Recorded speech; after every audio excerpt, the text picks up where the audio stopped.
5 or 6, no? Confucius Institute here. In Brazil? Now 8. 8.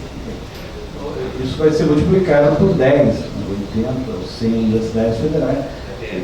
Eu acho que é um grande momento que nós temos que replicar estudos como esse, estimular os jovens a fazerem estudos, mestrado, doutorado, aprender a língua. É tão difícil como qualquer outra língua. Todo mundo aqui estudamos 7 anos, 8, latim, francês, inglês, espanhol, também podemos aprender chinês.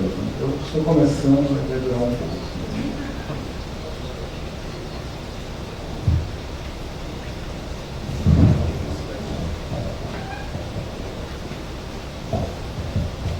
Esse seria um tema que não foi falado até agora, mas há 2 semanas das eleições eu acho que é um tema de suma importância. Dadas as diferenças de programa de inserção internacional dos 2 candidatos à presidência da República, Dilma e Aécio, como os senhores da mesa veem assim, alguma reviravolta nas relações do Brasil com a China? Se elas já estão consolidadas solidamente ou um projeto que tentasse, como o Tarson muito bem colocou, reinserir o Brasil na camisa de força do Ocidente, poderia ter êxito no âmbito econômico, cultural, e como seria isso também no âmbito estadual, se o pessoal pudesse falar um pouco também disso. Obrigado. Bom, tenho vindo alguém que mais inscrito, fazer algumas perguntas. Então, vendo que faz a última pergunta, depois a gente, nossos convidados aqui, fazem a exposição final para a gente. Faço a pergunta agora? Agora. É mais a mesa, particularmente os brasileiros, enfim.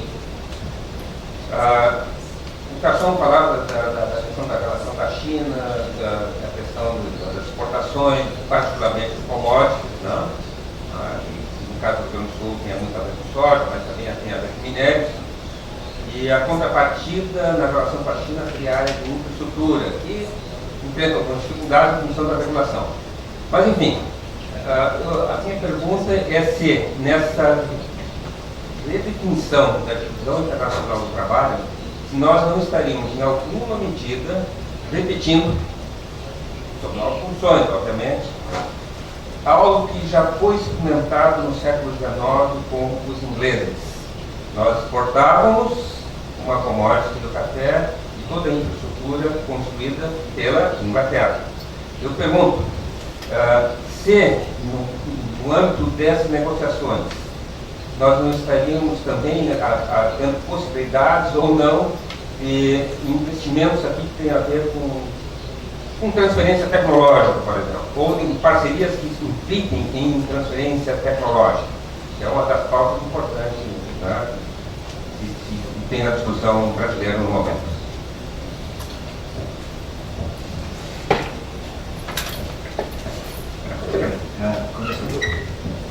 Começando pelo final, a colocação do vínculo, que eu acho que é bem importante. Eu acho que depende, e aí eu acho que por isso que é tão importante, e eu acho, posso estar sendo um pouco entusiástico demais, um pouco deslumbrado com a China, confesso que até sou um pouco mesmo, mas eu acho que depende fundamentalmente de um componente que eu acho que diferencia as relações com a China das relações com outros países do mundo, que é o componente político.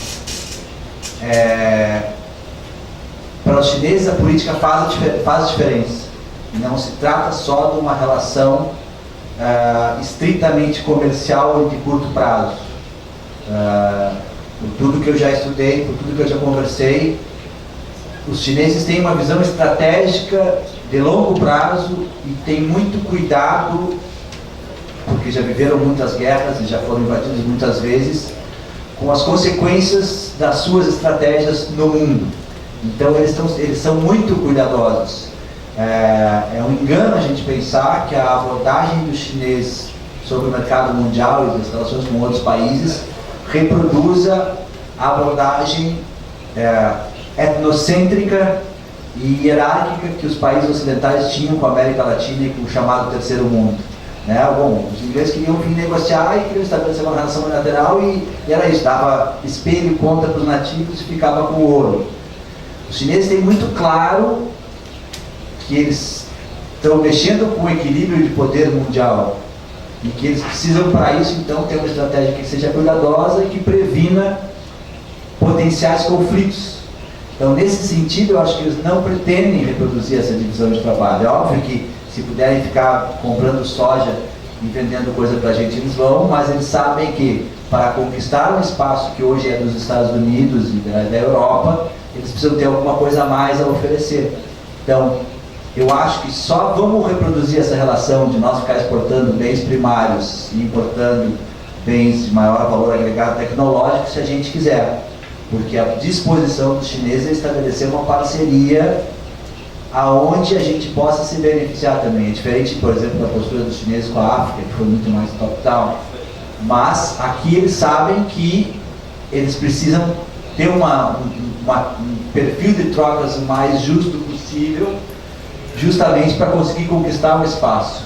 E eu acho que está muito claro isso. Acho que, por exemplo, toda a cooperação, a principal cooperação China-Brasil hoje se dá na área aeroespacial, e nós estamos construindo juntos satélites para mandar para lançar. Então, fica muito claro que a relação que eles buscam estabelecer com a gente não é a mesma, e também depende muito da gente também não ter uma ação passiva e ficar simplesmente recebendo o que eles têm a oferecer. A gente, olha, vocês querem isso, nós podemos dar isso, e estabelecer, depende fundamentalmente do tipo de posicionamento que o Brasil tem que ter na relação com a China. E aí isso leva para a segunda pergunta do colega ali, que é, acho que hoje, nesses últimos 10, 12 anos, o Brasil buscou estabelecer um tipo diferente de relação com o mundo, não só com a China. E é isso que o Celso Amorim fala em diplomacia altiva e ativa. E está muito claro, por todas as declarações dos outros candidatos, especialmente do Aécio, mas a Marina também dizia isso, uma abordagem de crítica à postura do Brasil na esfera internacional, acusando a nossa política externa de ser uma política externa muito ideológica. A gente estaria abrindo mão de fazer negócios, de tratar as coisas do jeito certo que sempre se tratou, e estamos optando por fazer política, ideologia nas relações internacionais. Então está muito claro, já foi explicitado, e acho que o Itamaraty, que sempre foi uma instituição muito aristocrática, está altamente politizado hoje. É uma guerra. Todos aqueles embaixadores de punho de renda e da antiga estão vendo a oportunidade de voltar aos tucanos, então todos muito contentes. Tem uma verdadeira rebelião hoje no Itamaraty, porque eles acham que estão ganhando pouco, porque eles acham que não estão sendo ouvidos, porque eles acham que o governo está politizando as relações internacionais. E tanto a SABE, a guarda do Itamaraty, assim, desses diplomatas de punho de renda, quanto a Aécio e a Marina também, no seu tempo, já disseram que estamos errados, que estamos nos distanciando dos Estados Unidos, de que a diplomacia brasileira é muito ideológica e que isso tem que ser mudado. Então, uma eventual derrota da Dilma, que eu espero que não vai acontecer, e acho que depende muito do que a gente fizer, significaria uma enorme mudança na política internacional e um alinhamento de volta com os Estados Unidos, o que é um desastre, porque os Estados Unidos querem se recuperar, e a sua recuperação depende de estabelecer uma relação como eles sempre tiveram com os países do terceiro mundo. Acho que não se trata de anti-americanismo, pelo contrário. Eu acho que o Brasil tem muito o que ganhar na sua relação com os Estados Unidos, desde que estabeleça uma relação com os Estados Unidos que seja uma relação menos subalterna. Não estou defendendo aqui que nós temos que nos relacionar só com a China e não com os Estados Unidos. Acho que tem que se relacionar com a China e com os Estados Unidos, mas sempre de um ponto de vista que parta do interesse brasileiro e não do interesse do outro. O problema é que as nossas elites são muito colonizadas e elas pensam através da ideologia que vem das agências de risco, dos organismos multilaterais, daquela cartilha do consenso de Washington. O que é um problema, porque uma coisa é tu te relacionar com os Estados Unidos como tu te relaciona com qualquer outro país. Outra coisa é tu te relacionar com os Estados Unidos de maneira subalterna, entendendo que tudo que eles dizem é certo e que nós temos que fazer o que eles dizem. Então, eu acho que esse é um risco muito grande. Aqui no nível estadual, eu acho que é mais complicado, porque não se trata nem de ter uma visão diferente. A impressão que eu tenho é que a candidatura da oposição não tem visão nenhuma sobre a questão internacional do Rio Grande do Sul. Aliás, não tem visão nenhuma sobre muitas coisas, mas especialmente sobre a questão internacional, eu não vejo uma formulação distinta o que faz com que, bom, possa ter duas possibilidades. Uma é eles pragmaticamente continuarem a ocupar os espaços que a gente abriu, que é uma possibilidade, e outra que eles se alinhem automaticamente com essa visão mais liberal e ortodoxa das relações internacionais e promovam um retrocesso. Eu acho que aqui a gente tem uma relação muito boa, e assim como temos uma relação boa com a China, temos com os Estados Unidos também, com a Argentina, com o Uruguai, com a França. A nossa cooperação ela é o mais multilateral possível, mas ela tem um pressuposto que é qual é que é o interesse de desenvolvimento do Rio Grande do Sul, de crescimento econômico, de inclusão social e sustentabilidade ambiental.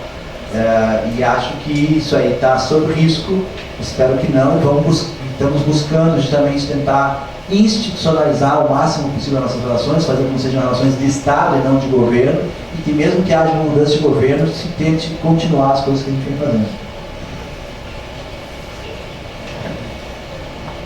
Eu acho que a questão toda é em termos como se configurou a política internacional nos últimos 10 ou 15 anos.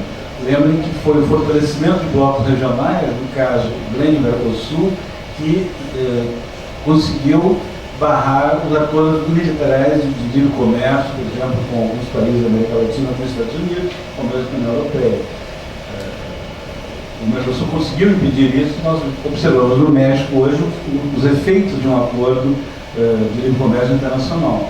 Eu acho que tanto o Brasil como a China trabalham com a ideia de um mundo multipolar, onde você tem blocos regionais, seja ASEAN, África, ou América Latina e Europa, trabalhando com blocos regionais que entram em acordos, talvez, mas mais igualitários em termos de política internacional.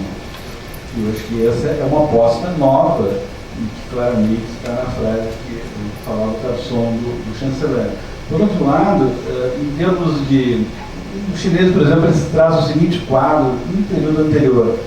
A China seria a grande manufatura do mundo, a América Latina e África, o grande produtor de commodities, a Europa, o grande o centro financeiro, e a Índia, o centro de software. Bom, mas isso pode ser mudado exatamente em termos de política e de política econômica. Eu conversava com o pessoal de informática da URSS, por que nós não exportamos a computação bancária? Claramente, a Alto e outras empresas, nós temos um avanço tecnológico muito grande. Porque, não, isso é monopólio de alguns bancos, etc. Quer dizer, há uma capacidade, digamos, de indústria criativa no Brasil que tem que ocupar espaços internacionais. Agora, isso depende também de políticas e políticas econômicas, né?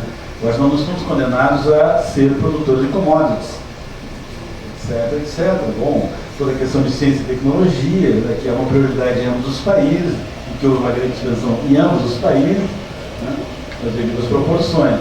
Agora, como fazer uma relação não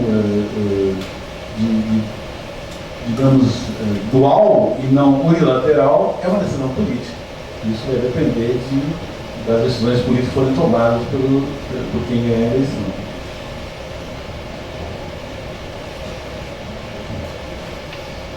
Pessoal, nós tínhamos encerrado com essa questão.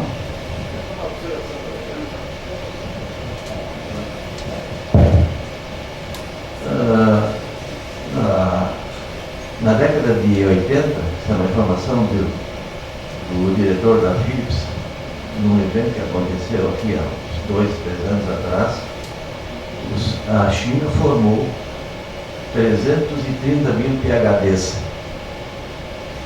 Eu, em 1987, fui bolsista da Fundação Krupp e morei 1 ano e meio em Karlsruhe.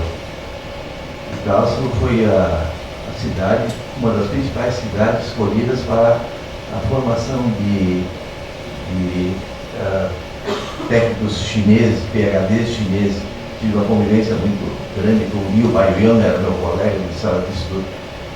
Então a concepção dos chineses foi justamente de abrir mão das questões ideológicas e investir pesadamente na formação de PhDs, e por isso que eles estão fazendo hoje a diferença. Nós continuamos a ideologizar toda a questão aqui, e realmente fica muito difícil, né? Hoje antes uma manifestação de novo aqui, mas nós não podemos nos esquecer de que nos últimos 8 anos nós tivemos o privilégio e a condição de formar mais de 5 milhões de desempregados que estão por aí, especialmente jovens, e a gente sabe por que esses jovens estão tão revoltados hoje. São mais ou menos 4 milhões e 800 mil desempregados nesses últimos 10 anos. Muito obrigado. Eu acho que a informação interessante, mas veja, o Brasil hoje está formando 14 mil PhDs por ano e 32 mil mestres por ano nos últimos 10 anos. Então, embora tenha havido um atraso, eu acho que nos últimos 10 anos isso subiu. A curva é exponencial em termos de crescimento. Em termos de desemprego, bom, aqui o Estado melhor, a taxa de desemprego do Brasil é sensivelmente inferior à europeia, 4,4, que tecnicamente não é desemprego.